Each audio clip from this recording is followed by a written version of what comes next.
As a health and well-being coach, you will come across probably 90% of your clients who have attached themselves to a medical diagnosis or a Google diagnosis about why they are where they are and the possibilities that may contribute to where they are right now and potentially preventing them from achieving whatever ideal of health and well-being is for them.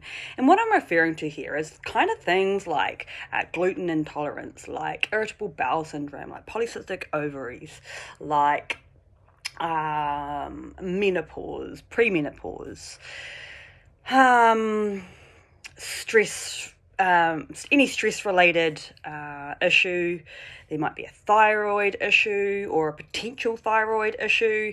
Now look, the list can go on and on and on.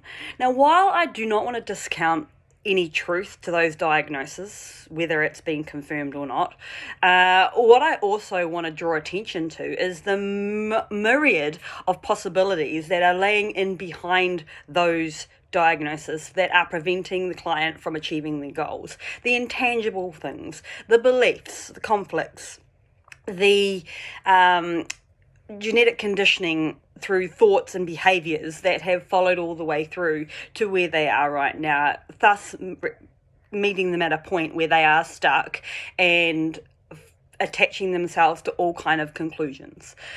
Now, as a health and wellbeing coach, when you are working with somebody, or you may even filter through clients so that you can't work with those kind of clients because they may not be your expertise, you somewhat limit your service capacity. You limit your income potential. You limit those that you can help. Now, if I was to show you a way of how to let's say, reduce any possibilities around any other intangible forces that are preventing your client from achieving their outcome, and to really isolate what actually is, if it is a medical diagnosis or a Google diagnosis of your client, to isolate that and say, yes, that is the only thing that is stopping you, and there we can work with that and provide any motivation, intrinsic motivation that is, or possibilities around those diagnoses. Think of it like a rock in a stream. The rock is there, but you can still move, the water still moves over it.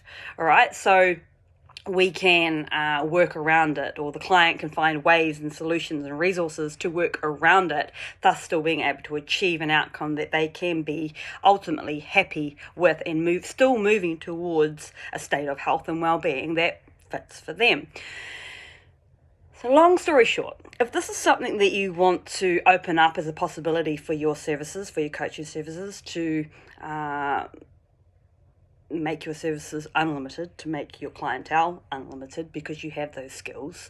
You don't need any specific expertise about a problem. You don't need to know about that problem, because when you investigate more, if you were to jump on the conversational hypnosis trainings, you will discover that a lot of what we present as our problem is only a symptom, and there are many, many layers to filter through that will extract the real unconscious truth. So anyway, if this is something that you want to learn more about and how to apply in a very seamless and natural, organic way through conversation, jump on board my advanced conversational hypnosis training for health and wellbeing coaches.